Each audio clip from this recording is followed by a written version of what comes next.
The last video, we studied your chapter My Father Travels, chapter number 11 of class 12th. Now in this video, we are going to study your chapters number 11, class 12th, question and answer of the chapter. So let's start the question answers of this chapter. Our first question is, who is the narrator in the poem? तो इसमें जो poem जो लिखी गई थी, इसको दिलीप छित्रे ने लिखा था, तो वो हमसे कह रहे हैं कि नरेट कौन कर रहा है पूरी पोएम को। ऑब्वियसली बात है, जब हम पढ़ते हैं कि मेरे पिताजी को मैं ट्रेन से उतरते हुए देख रहा हूँ, तो वहाँ पे नरेटर कौन है? The poet himself is the narrator in the poem. Our second question is सबब slide past in his unseeing eyes. हमने ये लाइन पढ़ी थी कि यहाँ पे अनसीइंग आइज का मतलब क्या है इस लाइन के अंदर। Unseeing eyes implies that the father is in deep thought. Unseeing eyes बताती है कि पिताजी किसी गहरी सोच में डूबे हुए हैं। Unaware of what is passing through, और उनकी आंखों के सामने से क्या गुजर रहा है उन्हें कुछ पता नहीं है ना। स्लाइड गुजर रही है, बाकी वो अपने याद में अपने बातों में खोए हुए हैं। और question number 3 is what does the poet mean by a word dropped from a long sentence. जब पोएम में ये लाइन आई कि a word dropped from a long sentence, एक लंबे सेंटेंस से कोई वर्ड ड्रॉप हुआ हो जैसे, तो इस लाइन का क्या मतलब है? The poet means that the father during travel was a part of the train but now he is detached from it after getting down from it. वो कहते हैं कि जब पिताजी ट्रेन में सफ़र कर रहे थे तो वो ट्रेन का हिस्सा थे, लेकिन जब वो उससे अलग हो जाते हैं, डिटेच हो जाते हैं, तो वो उससे ट्रेन से नीचे उतर जाते हैं। तो जैसे कि एक लंबे सेंटेंस से कोई वर्ड ड्रॉप होता है, वैसे ही ट्रेन से वो अलग हो रहे हैं। Our next question is, what does the father contemplate on in the toilet? क्या सोचते हैं वो जाकर वहाँ पे, क्या रिलैक्स लेने के लिए जब टॉयलेट जाते हैं तो कितनी गहरी सोच में या क्या सोच में वो डूबे हुए हैं? The father contemplates over the degradation of social values and relationship. वो वहाँ पर पिताजी सोच रहे हैं कि भाई मैं घर आया, मेरे बच्चों ने मुझसे बात ही नहीं करी, है ना। तो जो डिग्रेडेशन हो रहा है, डिग्रेडेशन का मतलब होता है, ग्रेडेशन मतलब ऊपर चढ़ाना, डिग्रेडेशन मतलब नीचे लाना। जो हमारे सामाजिक मूल्य है, जो हमारे रिश्ते हैं, वो किस तरह से समाज में नीचे आ रहे हैं, उनका स्तर गिरता चला जा रहा है, उसके बारे में पिताजी सोच रहे हैं।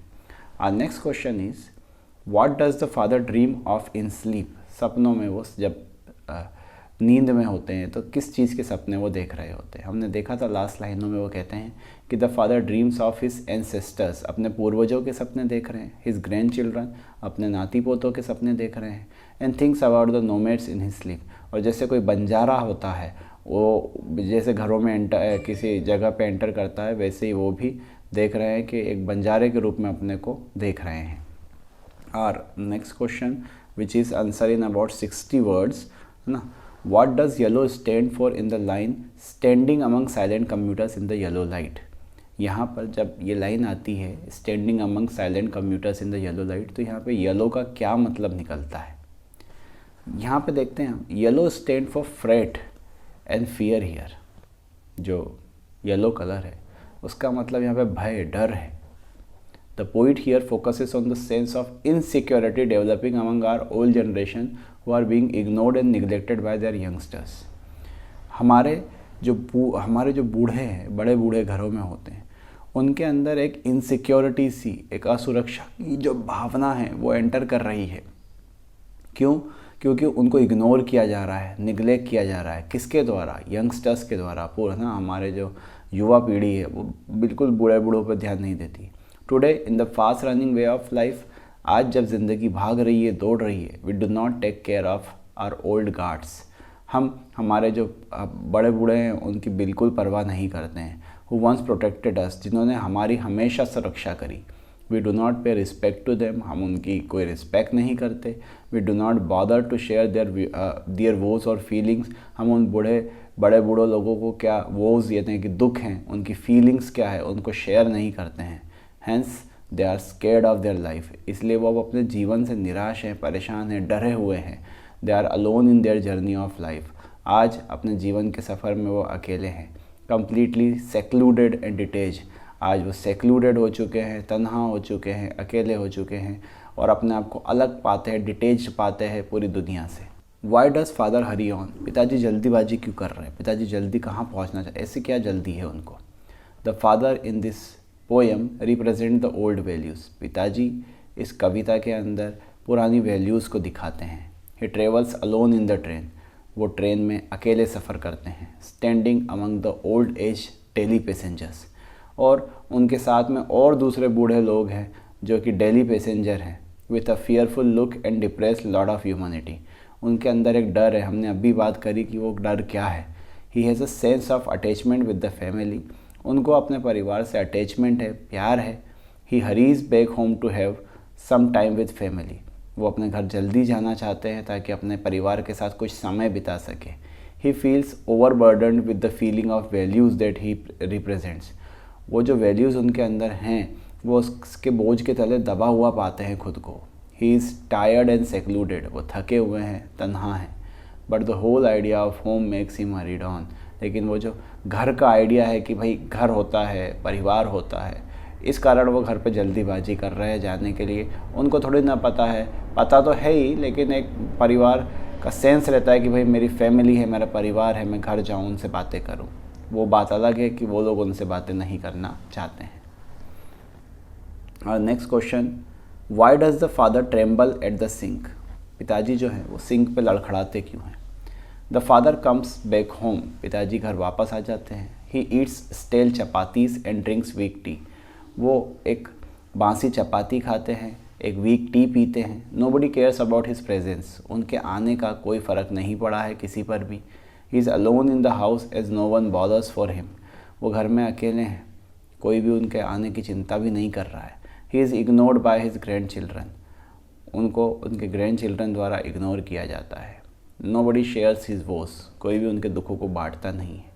ही goes to toilet in order to ease himself, वो टॉयलेट जाते हैं ताकि अपने आप को आराम दे सके, अपने आप को थकान को दूर कर सके। It also symbolises a feeling of detachment from the worldly burden of relationship, और ये एक सिम्बलाइज करता है कि किस तरह से दुनिया के जो रिश्तों के बोझ हैं उससे इंसान अलग होना चाहता है, वो अलग होता है। So he trembles at the sink out of weakness, तो वो एक वीकनेस के कारण ट्रेम्बल करते हैं, लड़खड़ाते हैं सिंक के ऊपर। Which is physical but also he शिवर्स, और ये एक फिजिकल बात है, वो कांपते भी हैं। Thinking where the new society is led to, और ये सोच रहे हैं कि आज का समाज किस दिशा की ओर जा रहा है, कहाँ मानवता जा रही है। Our next question is, why does the poet calls the children सूलन, बहुत ही ज़्यादा इंपॉर्टेंट क्वेश्चन, बच्चों को सूलन क्यों कहा गया है। The poet calls the children सूलन because they are different from the previous generation. Poet बच्चों को सूलन कहता है, इग्नोरेंट कहता है, क्योंकि वो प्रीवियस जनरेशन से अलग हैं। They feel differently and do accordingly, वो अलग महसूस करते हैं, उसके हिसाब से ही काम करते हैं। They do not bother for the old generation, उन्हें बड़े बूढ़ों की कोई चिंता नहीं है। They have their own way of living, उनका जीने का अपना एक तरीका है। दे है वो थाए नहीं है, they have no time to care और even look at their grandparents, उनके पास बिल्कुल भी समय नहीं है कि वो अपने जो है ग्रैंड पेरेंट्स है उन पर ध्यान भी दें। दे लेक एफिनिटी एंड फीलिंग, उनके अंदर है ना जो लगाव है, जो फीलिंग्स है, उनकी बिल्कुल कमी है। It is the trend of modern civilisation, और आज की सारी जनरेशन ही ऐसी हो चुकी है। Moral values are vanishing fast, जो मॉरल वैल्यूज़ हैं, नैतिक मूल्य है, वो तेज़ी से गायब हो रहे हैं। चिल्ड्रन आर ग्रोइंग इनडिसिप्लिन, बच्चे इनडिसिप्लिन होते चले जा रहे हैं, और they are becoming self centred, और वो आज सेल्फ सेंटर्ड स्वार्थी होते चले जा रहे हैं। बिल्कुल, मुझे तो इसमें कोई भी दो राय नहीं लगती कि ऐसा सचमुच है। और हमारा जो लास्ट क्वेश्चन है, जो कि बहुत ही इम्पॉर्टेंट है, central idea of the poem.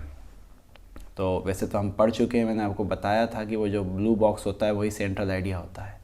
My father travel is a poem on dehumanising growth of modern civilisation. My father travel जो है वो एक पोएम है जहाँ पर dehumanising growth of modern civilisation कि किस तरह से मानवता निचले स्तर में जा रही है वर्तमान में। It captures the predicament of an aged man in his dehumanised urban world. यहाँ पे एक जो बूढ़ा व्यक्ति है उसके कंसर्न्स को दिखाया गया है, उसका चित्रण किया गया है कि किस तरह से शहरी जीवन में मानवता का स्तर उनके लिए नीचे गिर रहा है। He feels depress at the crumbling traditional value system, उन्हें बहुत निराशा होती है जिस तरह से हमारा जो नैतिक मूल्य है, जो हमारे पारंपरिक मूल्य है, उनका सिस्टम चरमरा रहा है। The younger generation lacks sincerity and regard for their old generation. Young generation बिल्कुल रिस्पेक्ट नहीं करता है बड़े बूढ़ों की। They don't bother to honour the traditional values and ways of life, वो पुराने मूल्यों पर ध्यान नहीं देना चाहते, उनकी परवाह नहीं करते हैं। They imitate the fast changing world pattern where there is no place for the old age people, वो नकल कर रहे हैं आज वर्तमान के पैटर्न की, जहाँ पे बड़े बूढ़ों के लिए कोई जगह नहीं है। The old is not gold, अब ओल्ड गोल्ड नहीं रह गया है, बस वो आउटडेटेड और पुराना और सड़ा हुआ हो चुका है।